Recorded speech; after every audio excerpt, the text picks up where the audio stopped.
Part 1. What have you been up to? I've just been to a tutorial. Weren't you two supposed to attend? Yes, we were. First, you have some time to look at questions 1 to 4.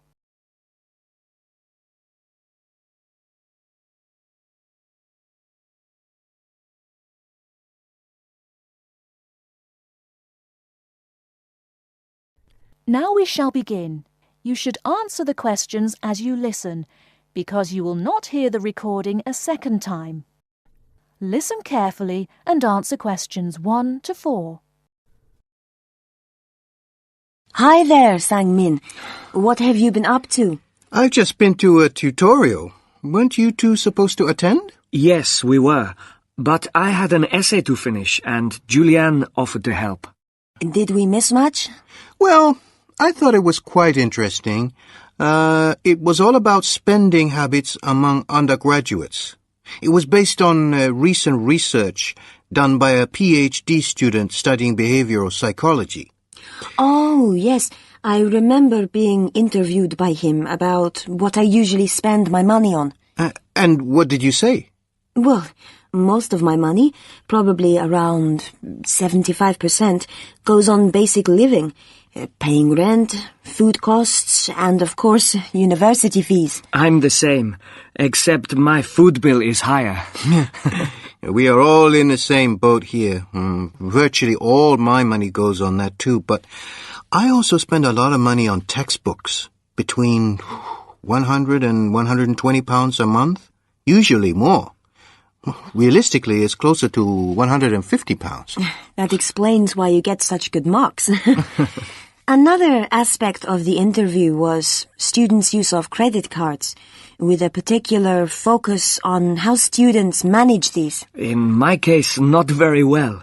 I always end up spending more than I plan to. It's too easy to use. Surely that must be the point, that students are given credit cards too easily before they've learned how to use them. And the number of credit cards some students get, it's frightening. The average is about 3 cards. Not only cards. Students need to learn how to manage money too. And this is what the interviews meant to find out. By comparing and contrasting all the data, the root causes of student spending could be highlighted. And the effects this has on students, I'd imagine, would be more negative than positive. Perhaps, but this was the other part of what the student was trying to achieve. You also need to study the effects to find answers.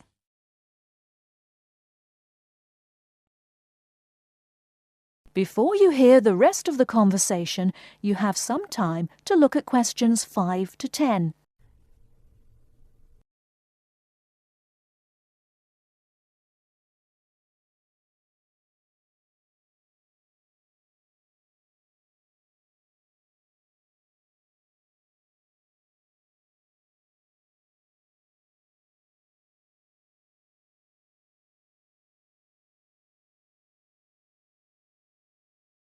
Now listen and answer questions 5 to 10.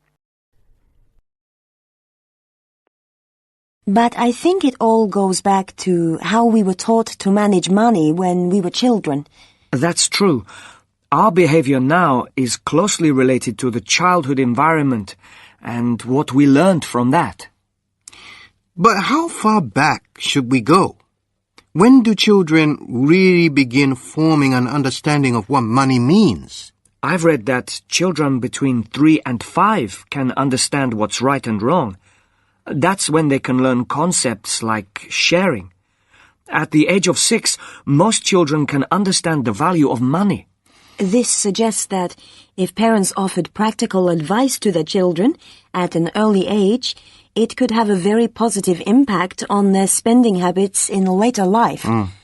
It basically comes down to 3 areas. The first one is allowance.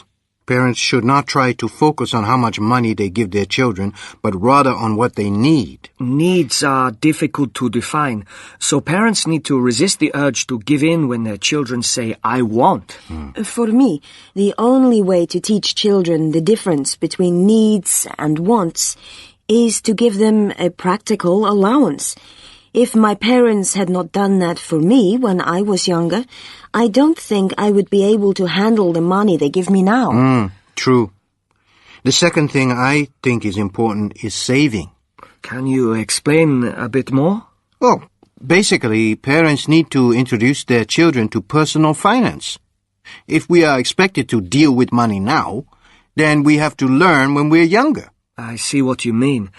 And it could be in quite simple ways, like by helping them to open their own savings account. There's one more area I think is vital. What's that? It's buying. We spend excessively on credit cards because we don't know how to control money. We almost need to learn how and what to buy, which is why parents should allow their children to participate in this. If they want something expensive, like a new pair of trainers, then they could be encouraged to save a bit of their allowance. And parents could also promise to help by saying that they will pay the rest if the child, at the end of their period of saving, still does not have enough.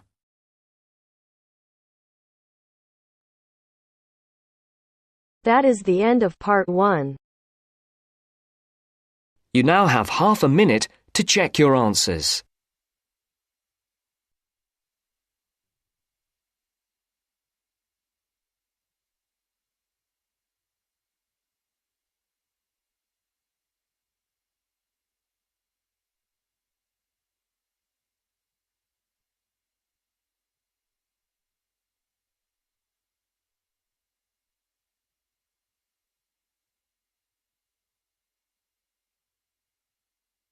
Now turns to part 2.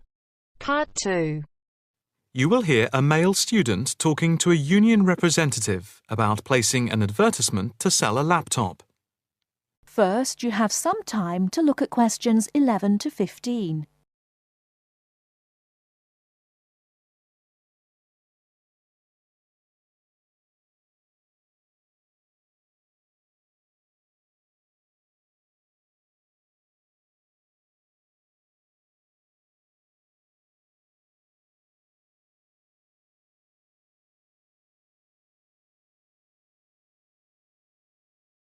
Now, listen carefully and answer questions 11 to 15. Hi, I'm Debbie. How can I help? Hi, my name's David. I'm just looking to place an advertisement on the main union notice board to sell a laptop and a few accessories if that's possible. Sure, that's not a problem. I take it you are a member of the Students' Union? Yes, I am. Right then. I'll just get a form up. And as there is no one around and it looks as if it's going to be quiet for a while, I'll just type the details straight into the computer for you. Thanks very much. No problem. Shall we just title it Laptop for Sale? Yeah, okay. Can you describe it generally? Well, it's in very good condition. In fact, it's hardly been used. Why are you selling it, if I may ask? Well, I've got another one which is much lighter, and I don't really need two. I see. What weight is the one you're selling? It's 3.5 kilograms. That is heavy these days. Can you give more details about the one you want to sell? Right. Well, it's an Allegro, and it's got all the latest programs. Okay. What about the memory? The memory is only 0.5 gigabytes. And what about the screen size and the other features? Oh, well, the screen is, well, let's see, it's 37.5 centimetres with a standard size keyboard and a touchpad. But I've got a cordless mouse that I can put in with it if necessary. Well, some people don't like using a touchpad. What about ports or holes for attaching things to the laptop? It's got 2 ports. More modern laptops have more than 2 ports for all the extra attachments. They do. Let's see, what else is important? Oh yeah, the battery lasts for 2.5 hours, which is okay, but not enough for long train journeys. But one thing is that it's not wireless. Right, okay, not wireless.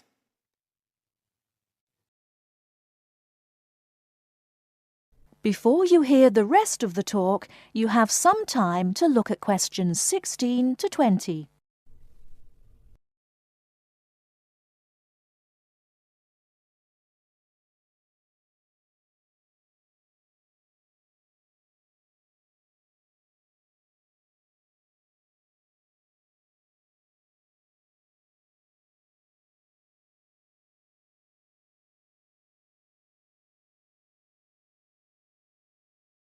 Now listen and answer questions 16 to 20.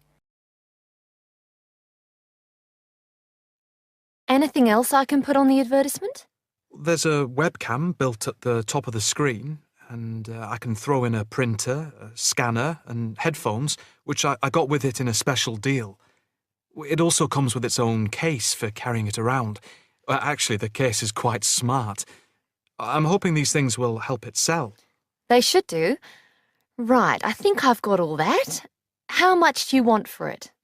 That I'm not sure about. It's worth about £900 to £1,000 new. Yeah, but you won't get that much if it's used, and even if it's in good condition. What about £500? I doubt if you'd get as much as that. More like £200 or £300. If you look at the notice board, there is one on there which is comparable to yours, and it's not more than about £250, I think. As little as that? I'm afraid so. Shall we say £300? OK, put that. Can I take some contact details for the advert? The name's David Bristow. BRISTOW.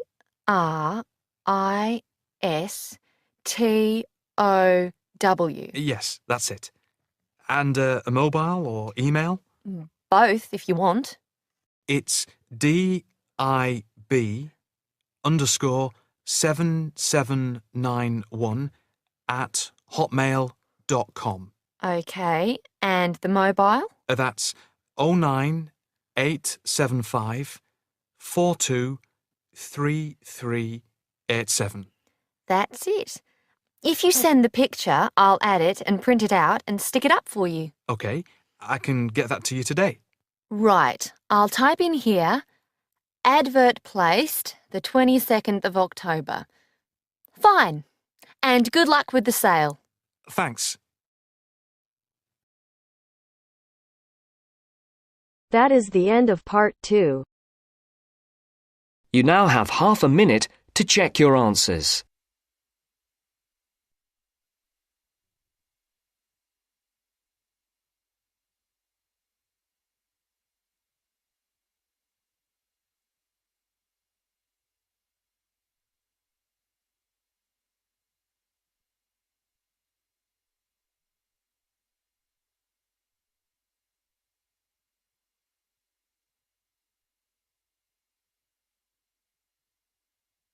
Now turns to part 3.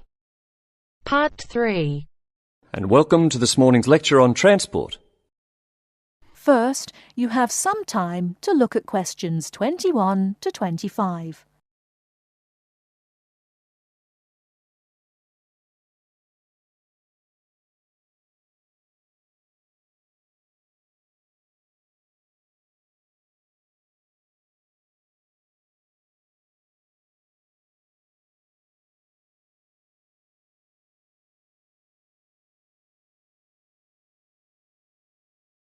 Now listen carefully and answer questions 21 to 25.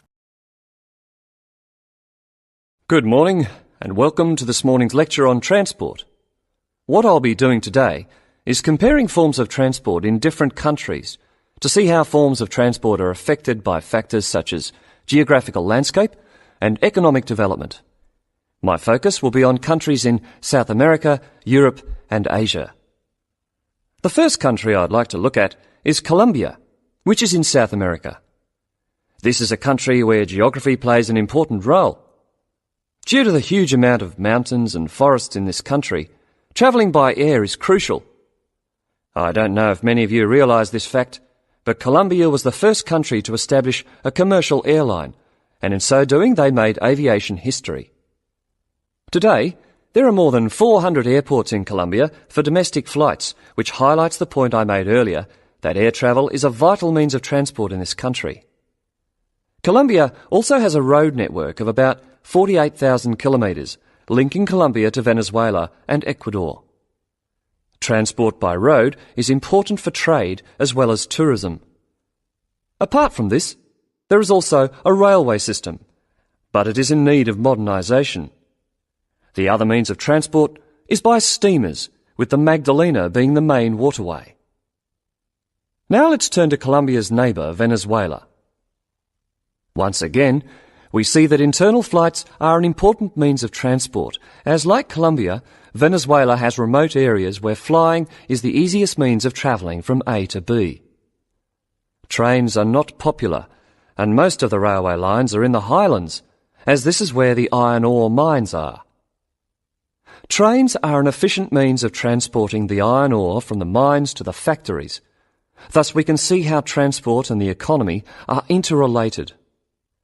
Ships are also used extensively in this country, and there are many ports, the main seaports being Puerto Cabello and Guanta. Turning now to Europe. Belgium is a country that boasts one of the most compact railway systems worldwide. Inland waterways, or canals, are also an important means of transport, transporting both freight and people. Belgium also has the third largest seaport in the world, namely Antwerpen. Air travel is also important, although this is not linked to geographical terrain, as is the case in the South American countries we've already looked at. Next, I'd like to look at the United Kingdom. Like Belgium, the UK has inland waterways around 4,000 kilometres, yet only about 17% of these are used for commercial transport. The main inland port is Manchester, and the chief seaport is London, with Southampton taking second place. Air travel is extensive in this country, and there are around 150 airports, the most famous being Heathrow. However, about 90% of passengers in the UK travel by road.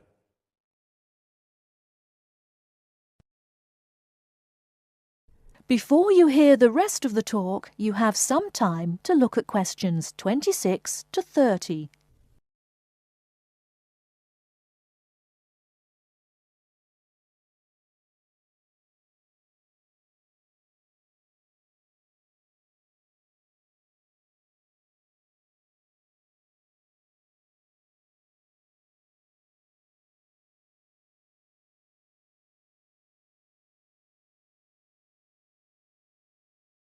Now listen and answer questions 26 to 30. Finally, I'd like to look at two Asian countries. China is a country which reveals how geographical size affects transport development. Roads and railways are widely used, and this has led to a huge amount of bridges being built, such as the Yangtze Bridge, which is probably the most widely known. The Yangtze Bridge is 1.6 kilometres long and is built on two levels. The upper tier is for cars and pedestrians, while the lower is for trains. Railways are especially important, and over 80% of freight and passengers are transported by rail. With such a high proportion of people using trains, it is not surprising that governments in countries like China are prepared to invest in the railway system. Obviously, a fast and effective train service will encourage businesses and the general public to continue using it. The last country I'm going to mention is Japan, which has one of the most advanced transport systems in the world. The railway system is highly developed, and the Tokaido Railway, connecting Tokyo and Osaka, has trains that can travel up to 250 kilometres per hour. Ships are also a vital means of transport in both international and domestic areas. To summarise, we can see that transport varies throughout the world, yet the importance of transport networks, be they air, sea, rail or road, cannot be underestimated. That is the end of part 3. You now have half a minute to check your answers.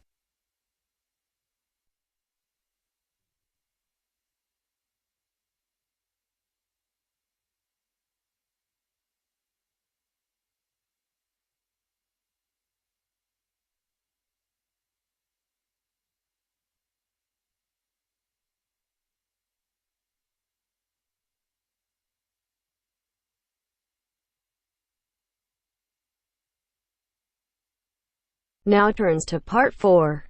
Part 4. You are going to hear a lecture about the geographic information about Australia. You now have some time to read questions 31 to 40.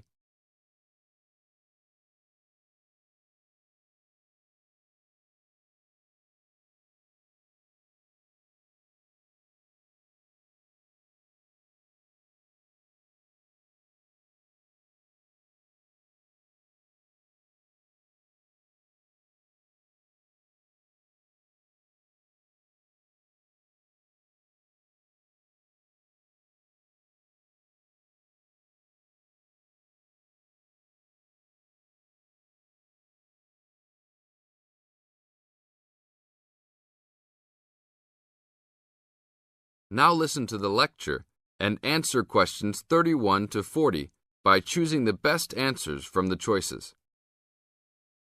Good morning, everybody.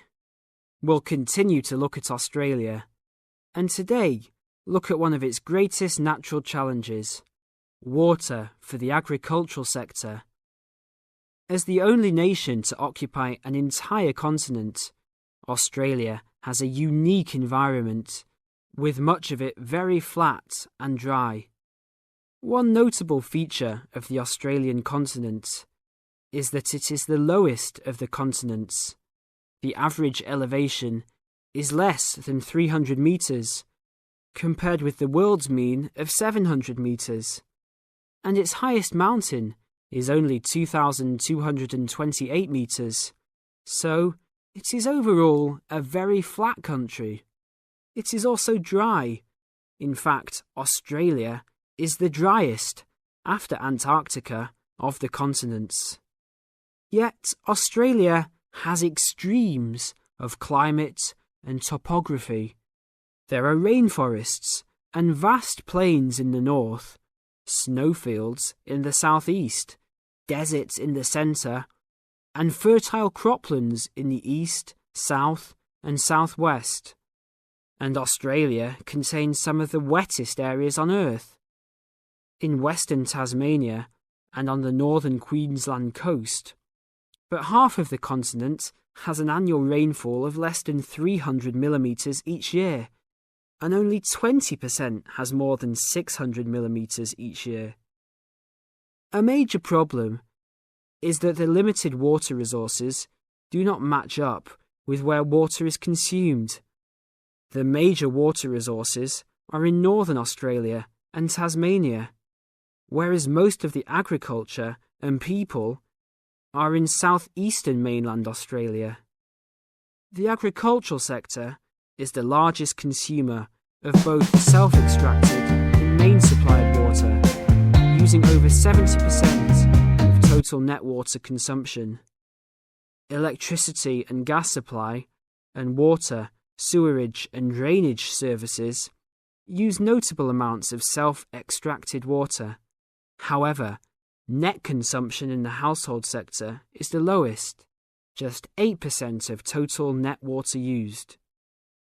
Australia's water use increased by 25% over the decade between the mid-1980s and mid-1990s. Much of this increase was due to irrigated agriculture, which, as noted earlier, accounts for over 70% of national water demand.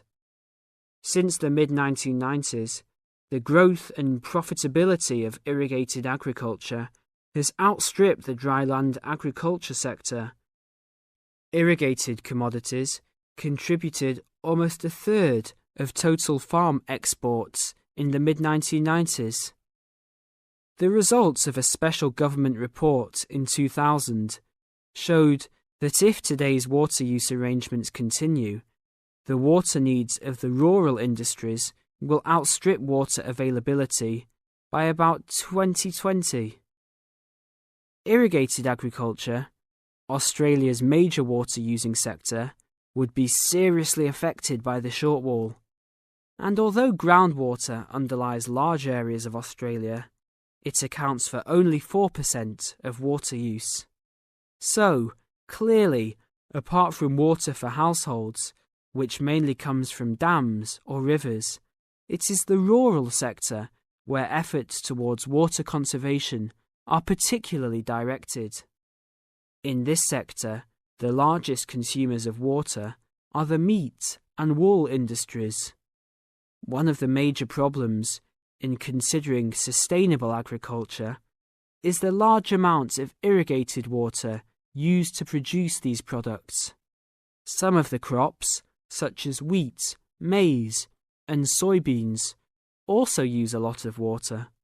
Furthermore, many crops are grown in dry areas, where up to half the available water evaporates from the soil surface or seeps down too low into the ground for the plant roots to reach it. Well, that's all we have time for this morning. You will be able to do further study on this topic in the library, and I have a handout here with references for those who want to come out to the front to collect it. Next week, we'll look at outback farming and